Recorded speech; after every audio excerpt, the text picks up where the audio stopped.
Hello friends, welcome to my YouTube channel. आप लोग कैसे हैं? आई होप आप सभी लोग बहुत अच्छे होंगे। मैं आज फिर से एक इंटरेस्टिंग सी स्टोरी लेके आपके बीच में आ गई हूँ। पर इससे पहले मैं ये स्टोरी आप सभी लोगों को सुनाऊँ, प्लीज़ मेरे चैनल को लाइक, सब्सक्राइब और बेल आइकॉन की घंटी को दबाना ना भूलें। तो चलते हैं आज की कहानी की ओर, जो है परोपकार की ईंट। बहुत समय पहले की बात है। एक विख्यात ऋषि गुरुकुल में बालकों को शिक्षा प्रदान किया करते थे। उनके गुरुकुल में बड़े बड़े राजा महाराजाओं के पुत्रों से लेकर साधारण परिवार के लड़के भी पढ़ा करते थे। वर्षों से शिक्षा प्राप्त कर रहे शिष्यों की शिक्षा आज पूर्ण हो रही थी और सभी बड़े उत्साह के साथ अपने अपने घरों को लौटने की तैयारी कर रहे थे कि तभी ऋषिवर की तेज़ आवाज़ सभी के कानों में पड़ी। आप सभी मैदान में एकत्रित हो जाएं। आदेश सुनते ही शिष्यों ने ऐसा ही किया। ऋषिवर बोले, प्रिय शिष्यों, आज इस गुरुकुल में आपका अंतिम दिन है। मैं चाहता हूँ कि यहाँ से प्रस्थान करने से पहले आप सभी एक दौड़ में हिस्सा लें। यह एक बाधा दौड़ होगी और इसमें आपको कहीं कूदना तो कहीं पानी में दौड़ना होगा और इसके आखिरी हिस्से में आपको एक अंधेरी सुरंग से भी गुज़रना पड़ेगा। तो क्या आप सब तैयार हैं? हाँ, हम तैयार हैं, शिष्य एक साथ स्वर में बोले। दौड़ शुरू हुई।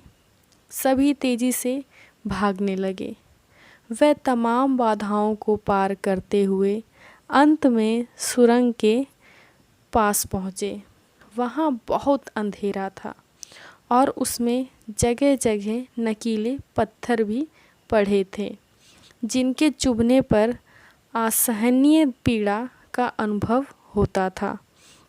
सभी असमंजस में पड़ गए।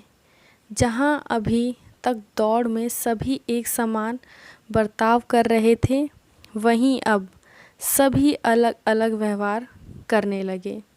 खैर, सभी ने ऐसे तैसे दौड़ ख़त्म की और ऋषिवर के समक्ष एकत्रित हुए।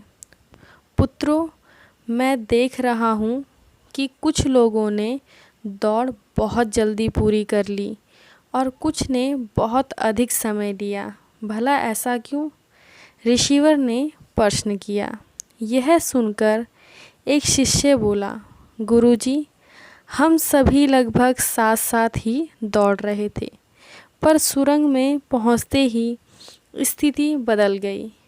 कोई दूसरे को धक्का देकर आगे निकलने में लगा हुआ था, तो कोई संभल संभल कर आगे बढ़ रहा था और कुछ तो ऐसे भी थे जो पैरों में चुभ रहे पत्थरों को उठा उठा कर अपनी जेब में रख ले रहे थे, ताकि बाद में आने वाले लोगों को पीड़ा सहनी ना पड़े। इसलिए सबने अलग अलग समय पे दौड़ पूरी की। ठीक है, जिन लोगों ने पत्थर उठाए हैं वे आगे आएं और मुझे वो पत्थर दिखाएं, ऋषिवर ने आदेश दिया। आदेश सुनते ही कुछ शिष्य सामने आए और पत्थर निकालने लगे। पर ये क्या, जिन्हें वे पत्थर समझ रहे थे, दरअसल वे बहुमूल्य हीरे थे। सभी आश्चर्य में पड़ गए और ऋषिवर की तरफ देखने लगे। मैं जानता हूँ आप लोग इन हीरों को देखकर आश्चर्य में पड़ गए हैं, ऋषिवर बोले। दरअसल इन्हें मैंने ही सुरंग में डाला था और यह दूसरों के विषय में सोचने वाले शिष्यों का मेरा इनाम है। पुत्रों, यह दौड़ जीवन की भागम भाग को दर्शाती है, जहाँ हर कोई कुछ न कुछ पाने के लिए भाग रहा है, पर अंत में वही सबसे समृद्ध होता है जो इस भागम भाग में भी दूसरों के बारे में सोचने और उनका भला करने की भला करने से नहीं चूकता है। अंत इस कहानी से जो हमें शिक्षा मिलती है वो है, यहाँ से जाते जाते इस बात को गांठ बांध लीजिए कि आप अपने जीवन में सफलता की जो इमारत खड़ी कर रहे हैं उसमें परोपकार की ईंट लगाना कभी ना भूलें। अंत वही आपकी सबसे अनमोल जमा पूंजी होगी। फ्रेंड्स, अगर स्टोरी आप सभी लोगों को पसंद आई हो तो कमेंट्स में मुझे बताइए, और किस तरह की स्टोरी आप सुनना पसंद करते हैं ये भी कमेंट्स में मुझे जल्दी जल्दी बताइए, ताकि मैं आपकी मनपसंद स्टोरी आप सभी लोगों के बीच में लेके आ सकूं। और फिर मिलते